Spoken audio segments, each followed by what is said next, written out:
Yo, what is going on, guys? In today's video, I'm going to be going over the conference championship games on DraftKings, 2-game slate this Sunday.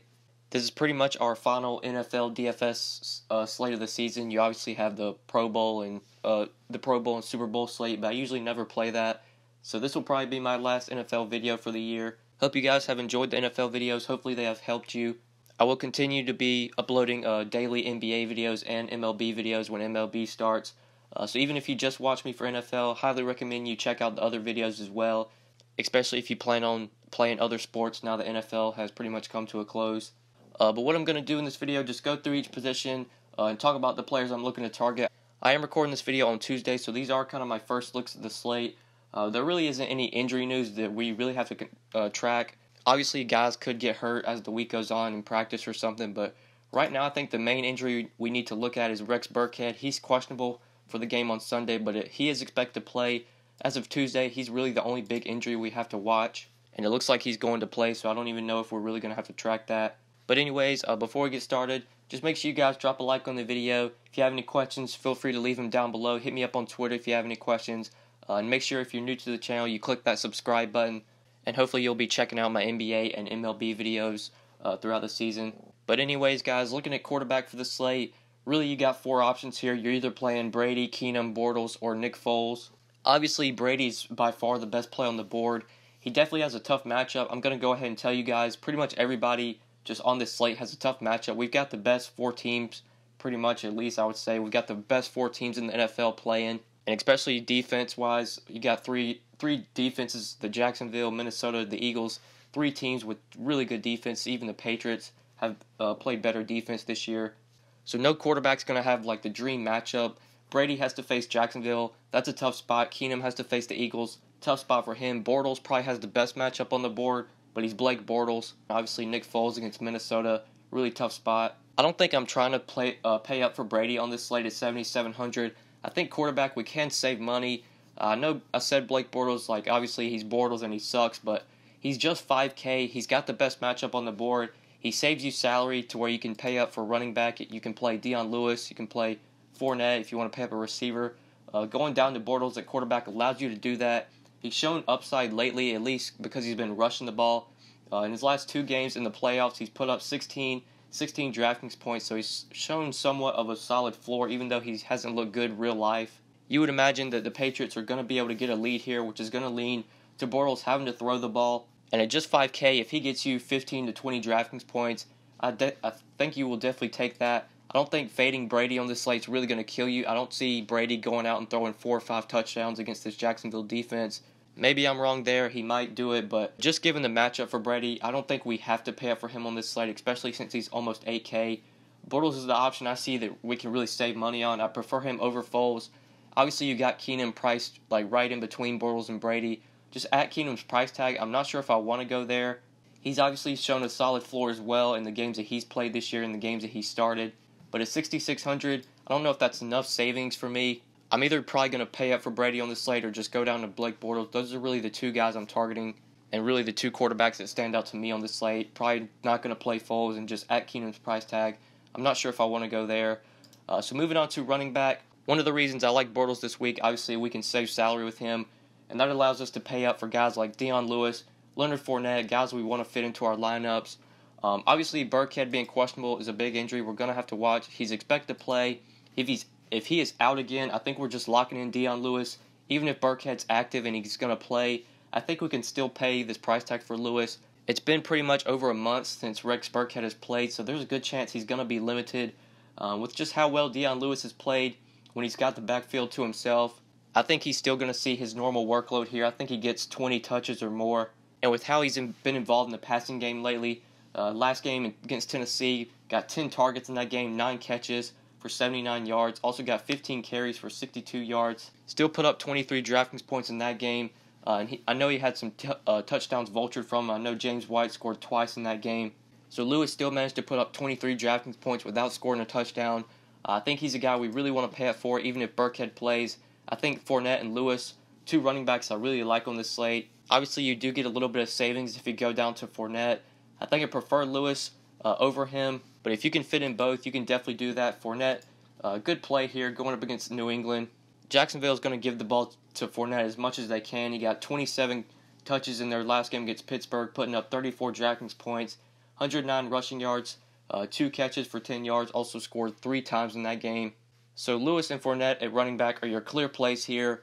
In the mid-tier, there's a value play, sort of a mid-tier value play that I love. Jay Ajayi at just 5,200 going up against Minnesota as somewhat of a salary saver if you need to save some salary. I like Ajayi here. This isn't the best matchup against Minnesota, but like I said at the beginning, guys, no team's going to have like a dream matchup. You've got the best teams in the NFL going up against each other. So it's a tough spot for Ajayi just looking at matchup. But with how well he played against Atlanta, with how well he did when he got the ball in his hands, I think Ajayi gets more carries here. I don't think LeGarrette Blount's going to be as heavily involved as he was in the last game. I know Blount got like 10 carries in that game. He scored a touchdown. Ajayi is clearly the best running back for the Eagles. They need to get him the ball as much as they can. Got 18 touches their last game against Atlanta. 15 carries, got 3 catches as well. Ajayi is involved in the passing game, which is very valuable in DraftKings with scoring being full PPR.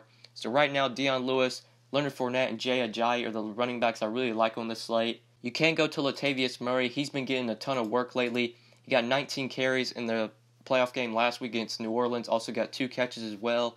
He's been getting good work. I think I would prefer Ajayi over him for a little bit of savings. But Latavius Murray in that mid-tier as well is a guy that I think does make sense as a sort of a mid-tier play.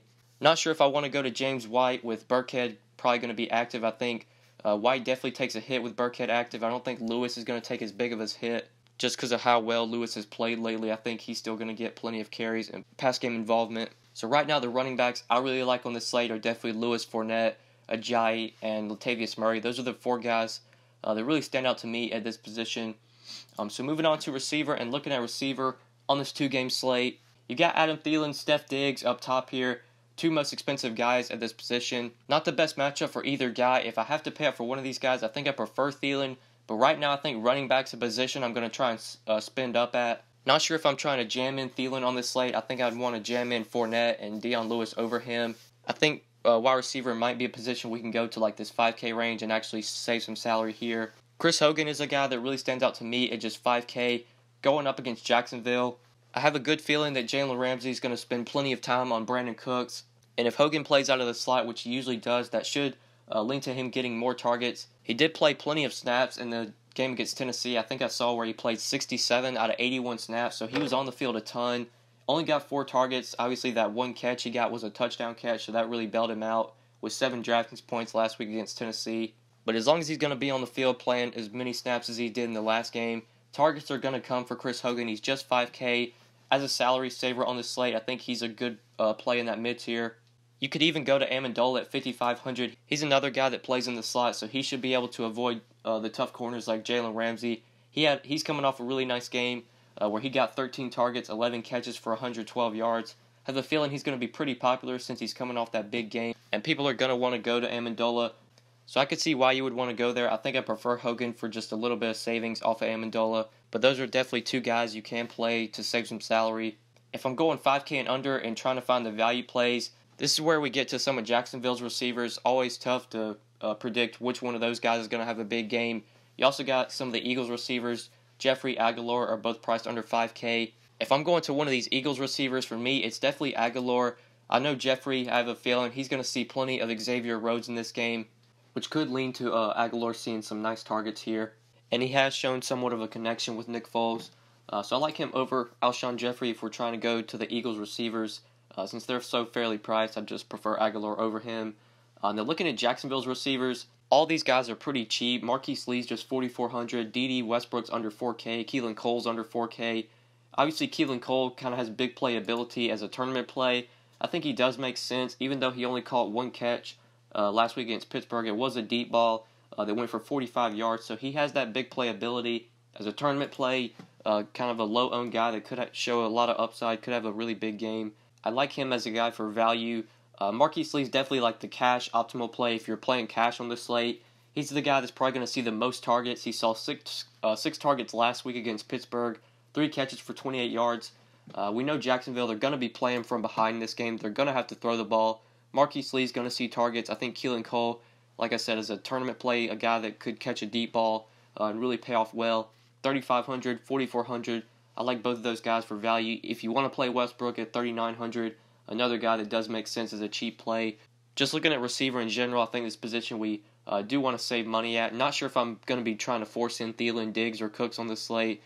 So like Amendola, Hogan, Aguilar, Marquise Lee, D.D. Westbrook, those are the guys that I really like receiver.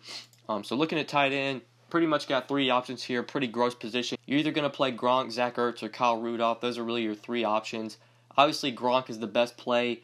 If I'm going to pay up for someone on this slate, like talking about receiver, I think I'd rather pay up for Gronk like over Thielen if I'm trying to jam in a guy or expensive player or expensive pass catcher. And especially because tight end is so gross on this slate. Receiver, you have other options you can go to, like cheap plays. Tight end, you don't have really any cheap plays besides Ertz or Rudolph. I doubt you're going to be playing any of these 2.5K options just because they don't get enough targets. So Gronk's the best play here if you can fit him in. If you can't, you got Ertz and Rudolph there as salary savers off of Gronk. I think I would prefer Ertz over Rudolph just because Ertz is just 5,300. He saw 5 targets last week against Atlanta, 3 catches for 32 yards. He is a really good tight end, even though he hasn't shown a lot of connection with Nick Foles. Ertz is still one of the best tight ends in the NFL, and he's only 5,300. So I could see why you would want to take the savings off of Gronk and go down to Ertz. That is $2,600 you save. And we know New England, they have a ton of pass catchers. They have Gronk, Hogan, Cooks. Even the running backs have been catching a lot of balls. So whoever scores the touchdowns is really going to pay off for the New England guys. Whichever receiver scores the touchdowns. It could be Gronk, it could not. So going down to Ertz and obviously Rudolph makes sense if you can't pay up for Gronk on this slate.